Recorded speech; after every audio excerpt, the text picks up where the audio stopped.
অষ্টম শ্রেণীর গণিত অনুশীলনী 3-এর 12 নং অঙ্কের সমাধান করছি।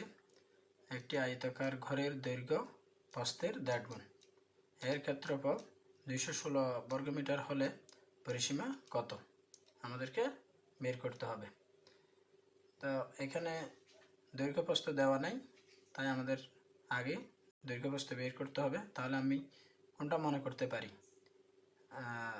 যেহেতু দৈর্ঘ্য প্রস্থের 1.5 গুণ, তাহলে আমাদের প্রস্থ মনে করতে হবে। প্রস্থ পেলে আমরা দৈর্ঘ্য পেয়ে যাচ্ছি, সেজন্য লিখছি মনে করি আয়তাকার ঘরের প্রস্থ ক মিটার।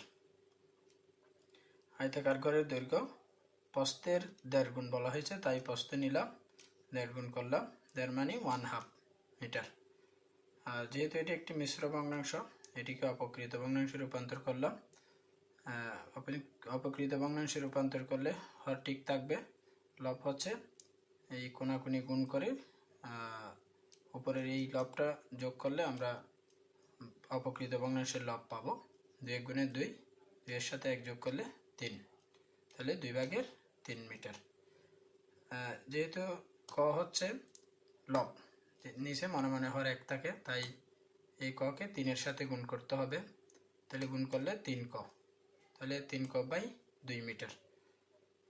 এখানে আমরা প্রস্থ পেয়েছি, দৈর্ঘ্য পেয়েছি, তাহলে আমরা একটা ক্ষেত্রফল বের করতে পারি।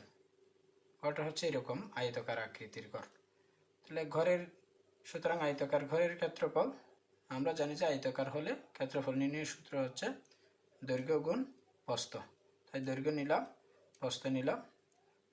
এখানে দৈর্ঘ্য প্রস্থ গুণ করলে আমরা পাই 2 গুণে 2, 3 ক এর সাথে ক গুণ করলে 3 ক স্কয়ার বর্গমিটার। প্রশ্নে একটি ক্ষেত্রফল দেওয়া আছে, এখানেও একটি ক্ষেত্রফল বের করছি। 2 ক্ষেত্রফল নিয়ে আমরা একটা সমীকরণ গঠন করতে পারি। প্রশ্ন মতে 3 ক স্কয়ার সমান 216 বর্গমিটার। তাহলে এখানে যদি আমরা আড্ডগুণন করি, এটি যেহেতু এখানে 216 আছে, এটি লব, মনে মনে হর নিচে আছে, হরের 1 আছে, 1 দিয়ে যদি 3 ক স্কয়ারকে গুণ করি, 3 ক স্কয়ার গুণে 3 ক স্কয়ার, আর 216 2 এর সাথে গুণ করলে 216 গুণ 2, 3 ক স্কয়ার, 3টা ক স্কয়ারের সাথে গুণ আকারে আছে, তাই 3 কে যদি আমরা এই পাশে ট্রান্সফার করি অর্থাৎ পক্ষান্তর করি, এখানে বাম পক্ষে গুণ আকারে আছে, তাই ডান পক্ষে ভাগে বসবে, ভাগে বসানো মানে নিচে বসাইতে পারবো। তাহলে 216 গুণ 2 বাই 3, 3 দিয়ে 216কে যদি ভাগ করি তাহলে পাওয়া যায় 72। 72কে 2 দ্বারা গুণ করলে 144, তাহলে ক স্কয়ার সমান 144। যেহেতু আমরা ক এর মান বের করব, তাই এখানে যেহেতু স্কয়ার আছে, এই স্কয়ার তোলার একমাত্র উপায় হচ্ছে বর্গমূল করা। বর্গমূল মানে হচ্ছে উভয় পক্ষে রুট ওভার দেওয়া। এই সাইডে রুট স্কয়ারে কাটা গেছে, আর এখানকার রুটটা থেকে গেছে। 144-এর বর্গমূল করলে পাওয়া যায় 12, অর্থাৎ 12 স্কয়ার, স্কয়ার রুট কাটা গেলে 12, সুতরাং ক সমান 12। আমাদের বের করতে হবে পরিসীমা কত, অর্থাৎ গড়টার পরিসীমা। সুতরাং গড়টির পরিসীমা আমরা জানি যে পরিসীমা নির্ণয়ের সূত্র, যদি আয়তকার হয় তাহলে 2 ইন্টু দৈর্ঘ্য যোগ প্রস্থ, তাহলে 2 আর দৈর্ঘ্য নিলাম, এই যে দৈর্ঘ্য 3 ক বাই 2 যোগ প্রস্থ হচ্ছে ক।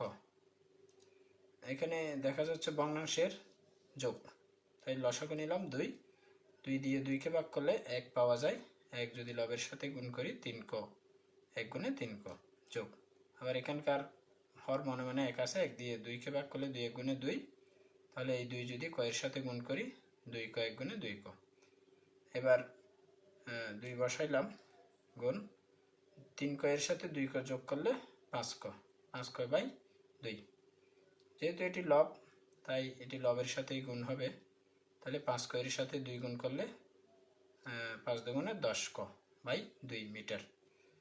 এবার আমরা যদি ক এর মান বসাই, এখানে ক এর মান পাওয়া গেছে 12, ক এর জায়গায় 12 বসালে 2 দ্বারা যদি ভাগ করি 12কে 6 পাওয়া যায়, 6 দিয়ে 10কে গুণ করলে 6 10 60, নিচে যেহেতু জায়গা নেই তাই আমি পাশে লিখে দেখালাম 6 10 60, সুতরাং গড়টির পরিসীমা 60 মিটার। এভাবে খুব সহজে অঙ্কটি সমাধান করা যায়। সবাইকে ধন্যবাদ। দেখা হবে পরবর্তী কোনো ভিডিও নিয়ে অন্য কোনো ক্লাসে।